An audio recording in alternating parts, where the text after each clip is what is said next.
merci d'être nombreux ici aujourd'hui. J'aime bien connaître les gens à qui je m'adresse, donc j'aimerais savoir qui parmi vous sont du milieu municipal.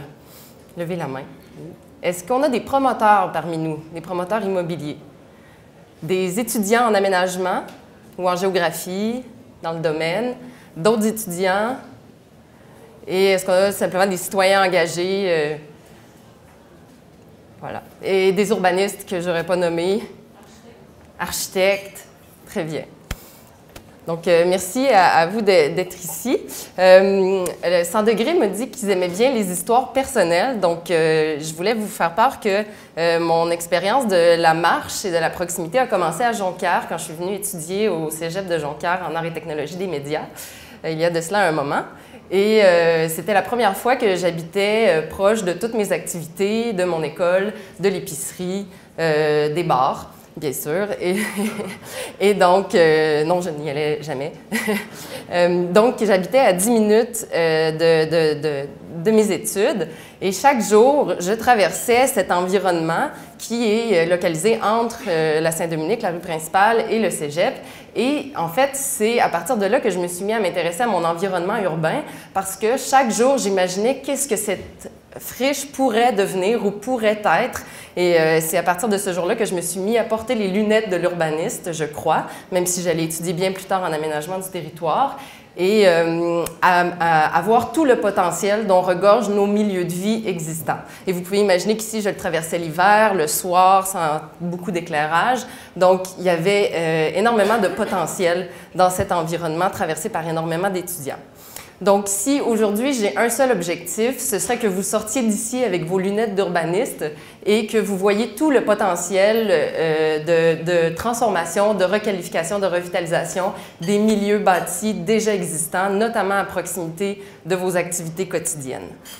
Donc, Vivre en ville est l'organisme pour lequel je travaille en fait depuis 2011 et j'ai travaillé au ministère des Affaires municipales de 2016 à 2018 et j'y suis de retour depuis cet été. Vivre en ville est un organisme, je vous le présente brièvement si vous ne le connaissez pas, qui stimule l'innovation, accompagne décideurs, professionnels, les citoyens aussi dans le développement de milieux de vie de qualité, prospères et favorables au bien-être de chacun, dans le respect de l'intérêt collectif et le respect de la capacité des écosystèmes, bien important. Donc, une définition du développement durable finalement appliquée au développement urbain.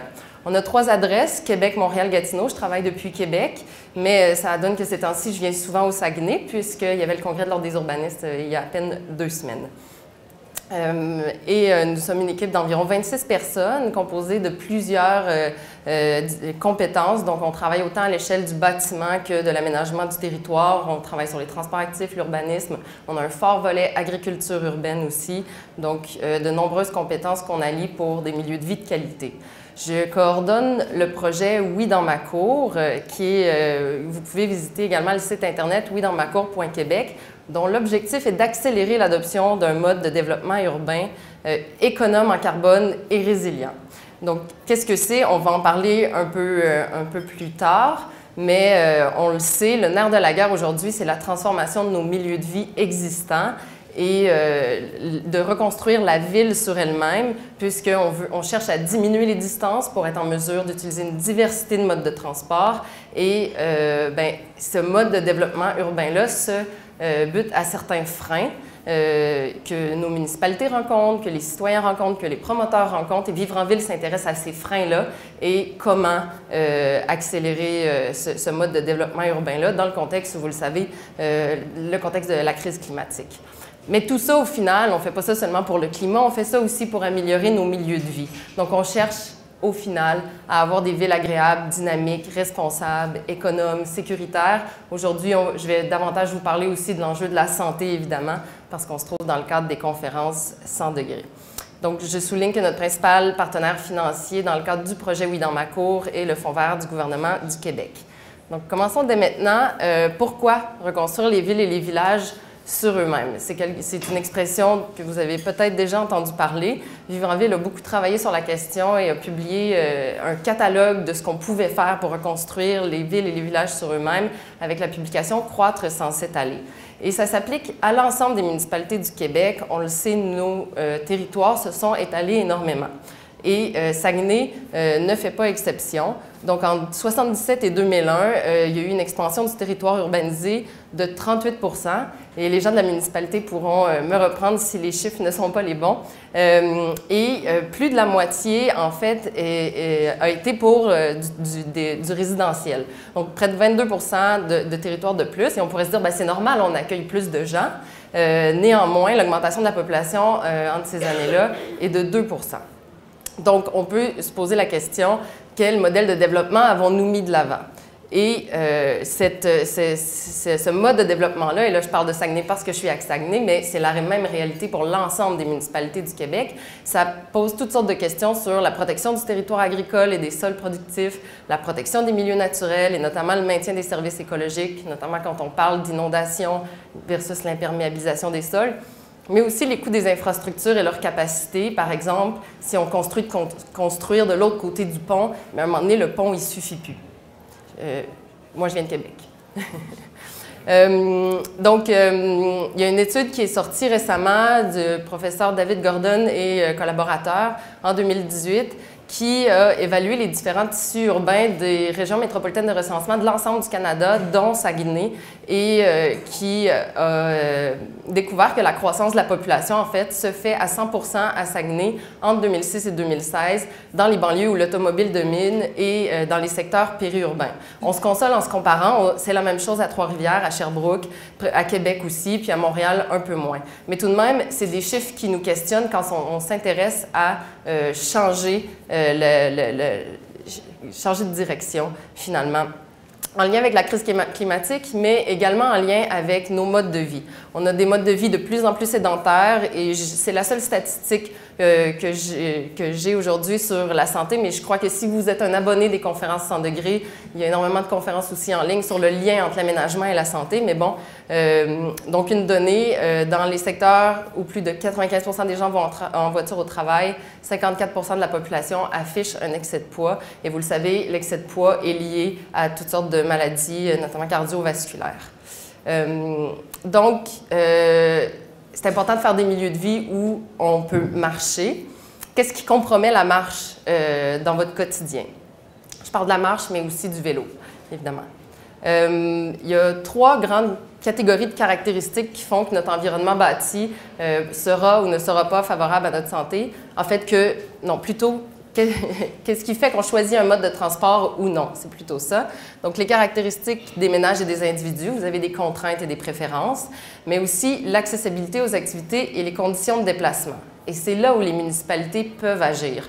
Donc, souvent, on dit « non, moi, je préfère prendre ma voiture, je ne marcherai jamais ». Certes, c'est un fait. Il y a certaines personnes qui ne changeront pas leurs habitudes de vie, mais on peut se dire que certaines personnes le feront si elles ont des activités accessibles à pied et des conditions de déplacement favorables.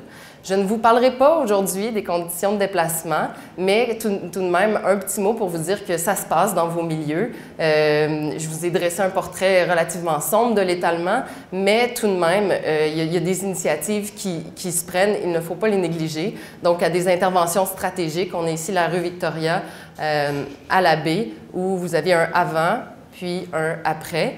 Donc, il y a toutes sortes d'améliorations des conditions de déplacement qui font que ces avancées de trottoirs-là permettent une meilleure visibilité des piétons, un rétrécissement de la distance de traverse, notamment pour nos personnes âgées. Donc, c'est vraiment des améliorations qu'on peut faire dans nos différents milieux de vie. Et on voit ici un autre exemple à Jonquière, puis on en profite pour faire des mesures de verdissement également. Donc, l'accessibilité aux activités dépend des caractéristiques des villes et des quartiers. Et c'est de ça que je veux vous parler. Comment on fait pour améliorer l'accessibilité aux activités? On a conçu par le passé des quartiers à l'échelle du piéton, avant l'avènement de l'automobile, donc au début du 20e siècle et avant. Et aujourd'hui, ces quartiers-là, donc on voit ici une rue commerciale en rouge avec des rayons de marche fictifs de 5 et 10 minutes, donc c'est à peu près 400 à 800 mètres. Et on voit qu'il n'y a aucune frontière qui empêche ce rayon de marche-là et énormément de gens qui habitent autour de ces activités commerciales, ce qui permet de s'y déplacer à pied. Et il y a une épicerie qui se trouve même plus qu'une sur cette rue-là, ce qui fait que, et on le sait, quand on habite à proximité de commerces d'alimentation saine, ça permet de donner accès à cette alimentation-là au plus grand nombre. Et vous voyez les parts modales de ce quartier-là aujourd'hui encore, où plus de 50% des déplacements se font à vélo, à pied ou en transport en commun. Donc, on voit que la forme urbaine a un impact sur le choix du mode de transport. Ce n'est pas tout le monde qui se déplace comme ça, mais la possibilité existe. Alors que dans les banlieues contemporaines, où on a ségrégué le commerce de l'habitation et où on utilise beaucoup plus d'espace pour les activités, on voit que les rayons de marche, ici les mêmes rayons de marche de 5 et 10 minutes, très peu de gens habitent à distance de marche de ces milieux-là et le réseau de rue n'est pas connecté directement. Donc, c'est vraiment un encouragement à utiliser l'automobile et ça se reflète dans les parts modales qui, finalement, le vélo, la marche et le transport en commun sont utilisés dans le 2,5% des déplacements. Donc, la création d'environnements de ce type-là, et je ne m'étends pas, font en sorte qu'on marche de moins en moins, tant les adultes que les enfants. Donc, pour les adultes, on parle de 40% des adultes québécois qui n'utilisent jamais la marche comme mode de déplacement. Donc, en résumé, la forme urbaine est déterminante dans les déplacements des personnes, dans le choix du mode de transport qu'on va faire, puisque la forme urbaine influence la distance à parcourir et corollairement le temps que ça nous prend. Si on a 10 km à faire, même si on a une très grande volonté, ça prend beaucoup de temps dans une journée à faire quotidiennement, et donc le choix du mode de transport. Et ça a un effet direct sur les émissions de gaz à effet de serre et sur les saines habitudes de vie. Donc, qu'est-ce qu'une forme urbaine plus favorable finalement aux saines habitudes de vie? On parle d'une forte densité, de la présence d'activités diversifiées, de réseaux de rues bien connectés, perméables, dotés de trottoirs, la proximité d'un centre-ville ou d'une autre centralité. Donc, on parle de rues commerciales, de strips commerciales, des fois qu'on va vouloir requalifier. Donc, ce n'est pas nécessairement seulement les centres-villes, mais les quartiers anciens qui vont être autour de ces centres-villes-là qui vont nous intéresser parce qu'ils ont un énorme potentiel. Et finalement, la présence d'une bonne desserte de transport en commun fera toute la différence. Donc, l'adoption d'un mode de développement urbain économe en carbone mise sur la compacité, la proximité et l'offre de transport en commun. Et brièvement, pour vous donner un exemple, la croissance, qui peut être faible dans la région, peut être utilisée pour requalifier et revitaliser des milieux qui ne sont pas à la base intéressants pour la marche, pour le vélo, pour le transport en commun. Donc, on voit ici un exemple classique de strip commercial où le rouge représente les commerces, on reconnaît nos grandes surfaces. Donc, on a peut-être des écoles primaires dévitalisées avec des quartiers qui se vident, des maisons qui sont peut-être moins intéressantes parce qu'on s'intéresse plus au neuf, ou des grandes parcelles sous-utilisées avec énormément de stationnement de surface en bordure de rue, ce qui ne crée pas des environnements intéressants pour le piéton. Et on peut se doter d'un projet urbain pour se dire qu'est-ce qu'on fait avec ces milieux-là? Est-ce qu'on peut, la croissance qu'on aura à accueillir, est-ce qu'on peut la localiser à cet endroit-là et de quelle façon, en vue ensuite de mobiliser des promoteurs immobiliers, des constructeurs à suivre la vision municipale qui peut être réfléchie avec l'ensemble des parties prenantes. Donc, vous avez ici une modélisation où on a transformé ce tissu urbain pour amener davantage de monde, puis des différents commerces, puis finalement, peut-être que nos écoles peuvent rester ouvertes et les quartiers deviennent davantage attrayants. Pourquoi Oui dans ma cour? Donc, le projet se nomme Oui dans ma cour, s'allier pour des milieux de vie de qualité. En fait, c'est carrément un changement d'approche parce que je vous parle de tout ça, puis je suis bien consciente que ce que vous voyez de neuf en ce moment, c'est principalement des quartiers de bungalows ou peut-être de duplex. Je ne sais pas si on est rendu là ici, mais qu'est-ce qu'on fait de neuf? Et souvent à la marge du tissu urbain et principalement des rues larges et des maisons individuelles. Souvent, on entend, oui, mais les gens ne veulent pas vivre dans des cages à poules, ne veulent pas vivre dans de la densité. S'ils viennent en région, c'est parce qu'ils veulent être près de la nature. Et effectivement, est-ce que les ménages rejettent la densité ou ils rejettent la piètre qualité de ce qui leur est offert? Donc, à Vivre en ville, on parle de la densité désirable qui est la clé de l'acceptabilité. Et là, je parle du mot densité. Je suis consciente que ici, on va peut-être parler davantage de requalification, de revitalisation des milieux déjà bâtis, mais il y a aussi une réflexion à avoir sur le type bâti qu'on a en fonction des besoins de notre population qui évolue. Et à Saguenay, il y a des opportunités à saisir dans nos milieux qui ont un énorme potentiel d'être favorables à la marche, et on peut profiter de ces opportunités-là pour repenser des secteurs et peut-être ajouter un trottoir ici ou repenser l'environnement de manière beaucoup plus agréable pour le piéton. Donc, ces opportunités-là peuvent prendre toutes sortes de formes. Là, c'est sûr qu'on a une image en centre-ville, mais ça peut se passer aussi dans nos quartiers anciens. Qu'est-ce que ça peut être? Ici, on a un bungalow qui peut être, en fait, en réalité, un immeuble à 3 logements, mais qui prend la forme d'un bungalow. Et on voit ça de plus en plus, on en entend parler. Les unités accessoires peuvent être utiles pour des gens qui auraient besoin d'un moins grand logement, mais qui voudraient demeurer dans leur quartier. Donc, possibilité de subdiviser des logements. Souvent, on entend ça pour du bigénérationnel, mais ça pose toutes sortes d'enjeux légaux. Donc, l'idée de permettre du 2 logements dans de la maison individuelle peut être intéressante pour repenser notre cadre bâti existant. Donc, ça peut être de la densification plus douce, mais ça peut être aussi des habitations denses de qualité adaptées au contexte. Donc, comment intervenir? C'est la question que pose le projet Oui dans ma cour, parce que ce n'est pas vrai qu'on souhaite voir toutes les transformations, quelles qu'elles soient. On a des choses qu'on aime dans nos quartiers, qu'on ne veut pas voir disparaître, et des choses qu'on aime moins dans ce qu'il y a dans le cadre bâti qui peut évoluer. Donc, il y a l'importance, quand on repense nos quartiers existants, de définir et prendre en compte le caractère du milieu de vie.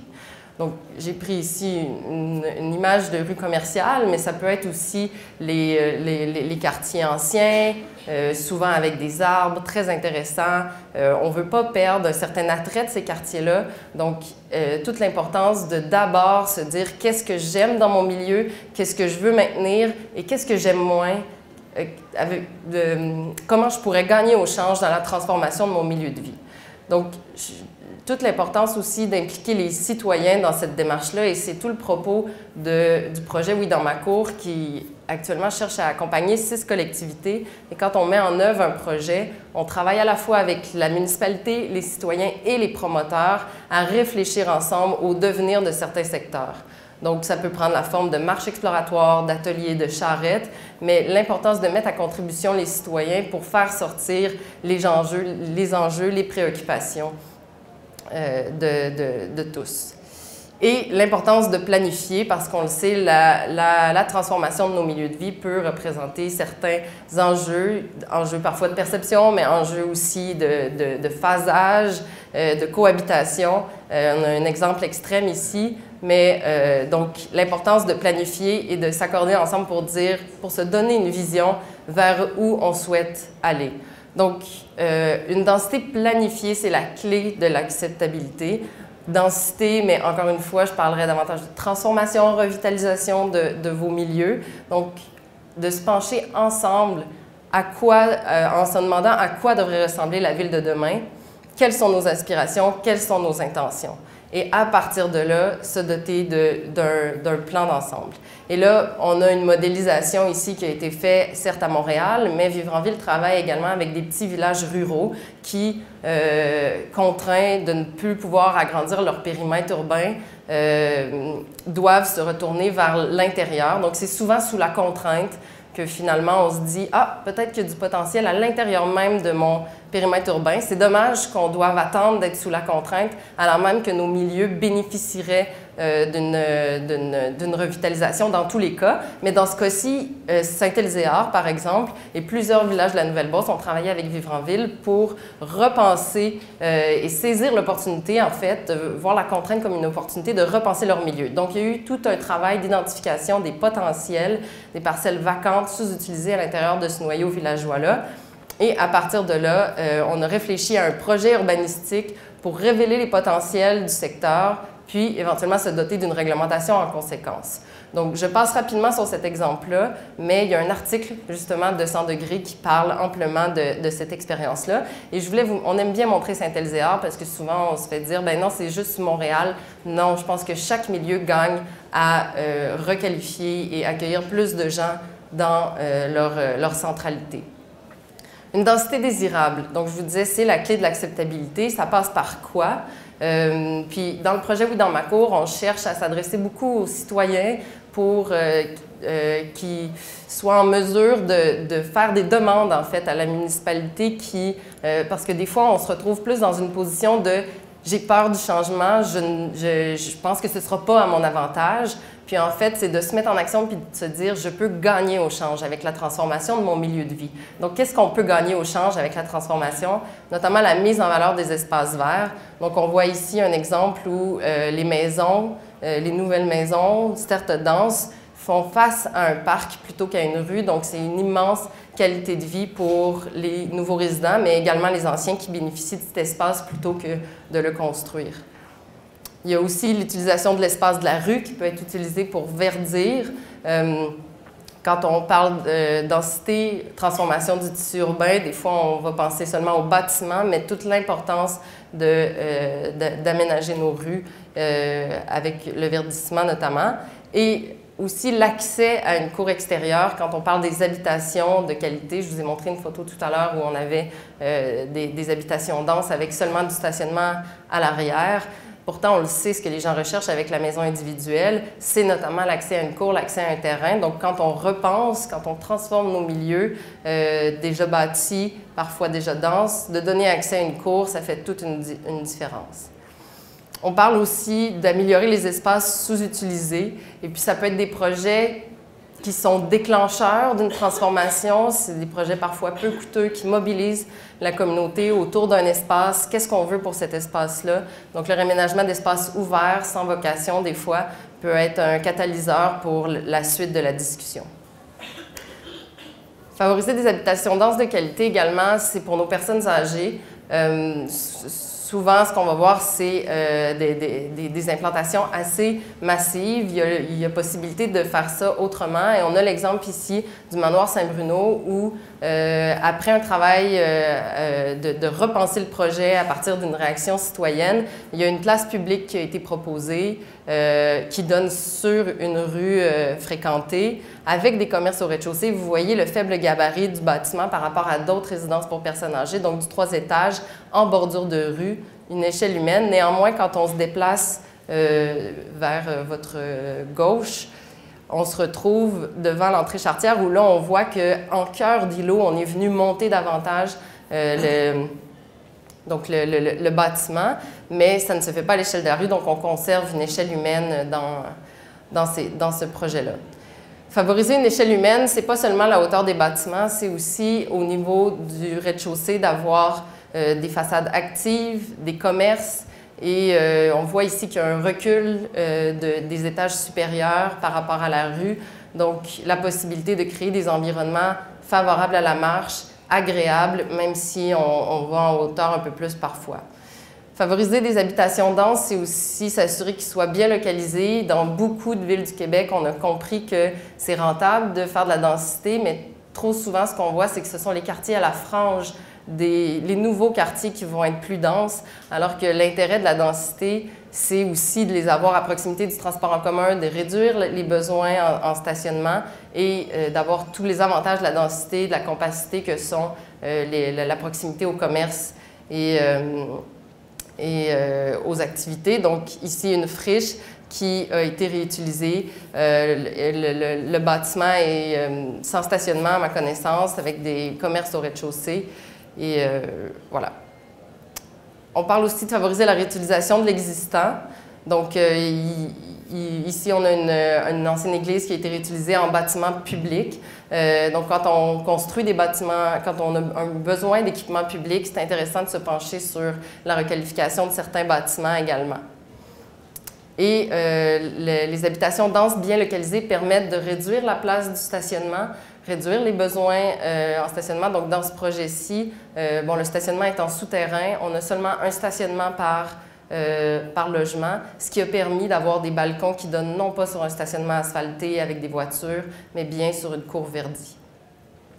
Et en contexte de faible croissance, il faut au moins éviter de perdre nos acquis. Vous voyez ici les carrés rouges et jaunes, c'est des bâtiments qui ont été démolis ou déplacés, et notamment pour atteindre certaines normes de stationnement. Et aujourd'hui, c'est le stationnement de la Caisse populaire dont ce bâtiment est en train de diminuer ses activités, comme vous le savez, tout l'enjeu des caisses populaires où les comptoirs ferment. Donc, ça pose toutes sortes de questions où finalement, on a démoli, déplacé des bâtiments, alors même qu'il pourrait y avoir plus de monde qui habite en centre-ville sans nécessairement faire de grandes interventions. Donc, à Saguenay, je termine par ça. Quels sont les potentiels? Je vous pose différentes questions. J'aurais aimé avoir un peu plus de temps pour qu'on ait des échanges. On aura environ 5 minutes, mais les échanges vont se poursuivre hors caméra ensuite. Donc, que voulons-nous accueillir dans nos milieux? On voit qu'il y a déjà une cohabitation de différents types bâtis dans différents milieux. Donc, quelle cohabitation voudrons-nous à l'avenir? Quels critères pour des insertions urbaines réussies? Donc, est-ce qu'il y a des choses qu'on veut, il y a des choses qu'on apprécie de certaines insertions urbaines déjà existantes? Quelle place pour les bâtiments existants ou anciens? Donc, il y a des bâtiments qui sont déjà là, est-ce qu'on veut les conserver? Est-ce que certains devraient changer de vocation? Donc, ici, je voulais montrer le presbytère. Est-ce que d'autres devraient être remplacés? Donc, on voit ici un exemple de Québec où un centre communautaire a finalement été remplacé par des logements sociaux. C'est des questions qu'on doit se poser. Est-ce que certains devraient être rénovés? Vous avez ici l'exemple de Shawinigan où il y a eu une rénovation de façade, une ouverture du bâtiment sur une place publique. Donc, une rue plus agréable pour avoir une terrasse, on peut s'imaginer. Et est-ce que certains bâtiments devraient être agrandis? Donc, vous avez ici l'exemple de Gatineau où on a jouxté un nouveau bâtiment à un ancien. Donc, en terminant, quelle transformation souhaitons-nous accueillir? Le projet Oui dans ma cour souhaite valoriser ce débat-là, le lancer déjà. Donc, avec vos lunettes d'urbaniste, maintenant que vous les avez mis, que vous voyez tout le potentiel de vos milieux, qu'est-ce que vous souhaitez voir dans vos milieux? Qu'est-ce que vous souhaitez ne pas voir? Puis, comment on fait ensemble pour se doter de milieux revitalisés et dynamisés? Donc, c'est ce qui met fin à ma conférence. Je vous remercie pour votre attention.